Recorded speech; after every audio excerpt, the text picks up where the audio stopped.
Yo, what's cracking? So before I get into this, I'ma say sorry for how this sound. I already know I be sounding like my shit already bootleg, so this like a bootleg of a bootleg, you feel me? My name ain't Ghetto Means for no reason.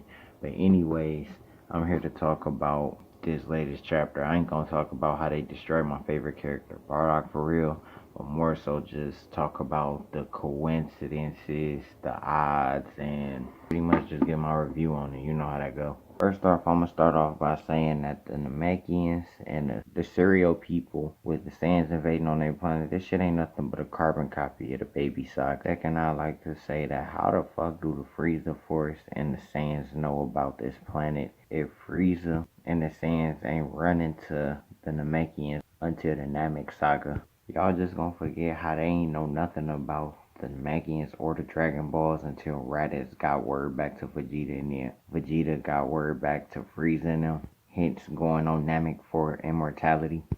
I would like to say, even though they did destroy Bardock character to a super extent, I will say compared to some of the other shit they write in Super, I'm at least glad that they didn't destroy his backstory completely to where this story was just pure crap. It wasn't that good, but it at least set a certain tone and stayed a certain way. Probably because they stole it. Super swear that the Namekians and serial people ain't playing the role of Tuffles.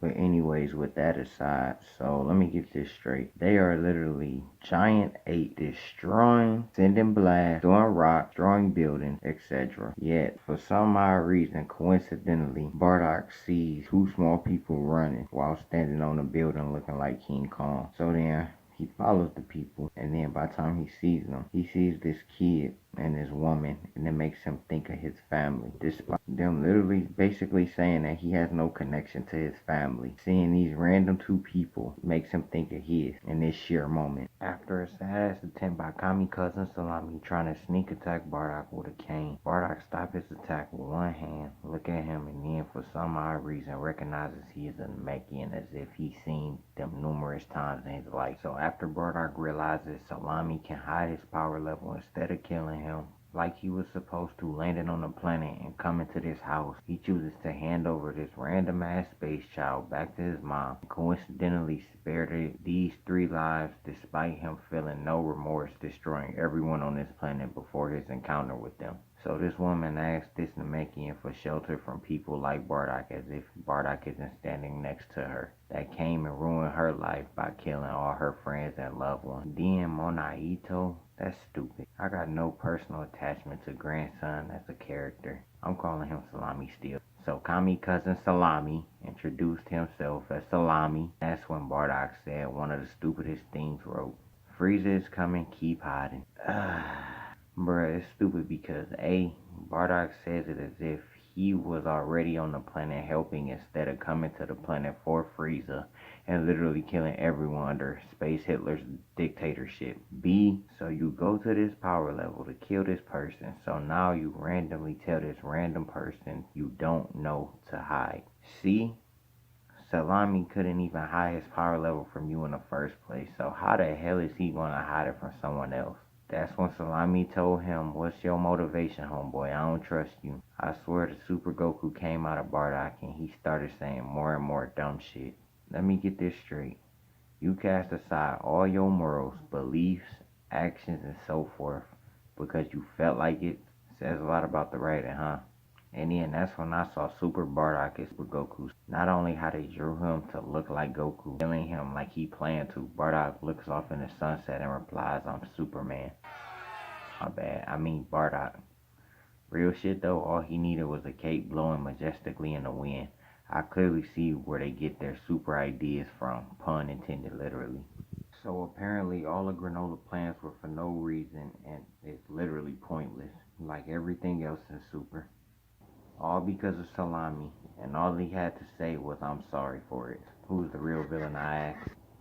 But coincidentally, Salami recognizes Goku and asks if he can to Bardock. Now look, I know it sounds like a nitpick, but it annoyed me how Super Goku said I was raised by Gohan, as if Salami was Kami and not Kami's cousin Salami. He don't know who the fuck that is. That's when good old Veggie says Bardock was Goku's dad, as if they didn't look alike the same way Goku and Goten do. No DNA test needed.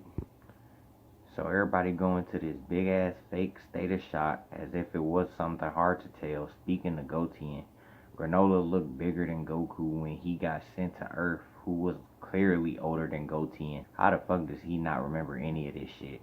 Also, how the fuck does Granola not recognize Goku's face the second he seen him? Anyways, when Goku said, "I wish I knew a darn thing about my dad," it pissed me off. Why? Because he sound like the blabbering moron he always do in Super, and it makes me wanna slap some sense into you! Look, I'm not saying they had to mimic the scene, but I remember when Frieza told him how he killed Bardock, and Goku word, "I was in a skirmish with a Saiyan who looks just like you. You're his offspring. The resemblance between you is unmistakable." I don't care! keeping all tension and seriousness. It's the way Super Goku said it that killed what little build-up they had. Then tried to say that Goku's soft-hearted nature runs in the family, as if it's not a specific reason. No, God! No, God, please, no! No! No! No! As if it's not specifically because he was raised on Earth and bumped his head. Come on, man. Running a family, dog. Bruh, you got Uncle Turles, who was pure evil, was going to pull a reverse Kaguya and plant a tree in the earth, and gave his nephew and his friends the ass whooping that his father never gave him.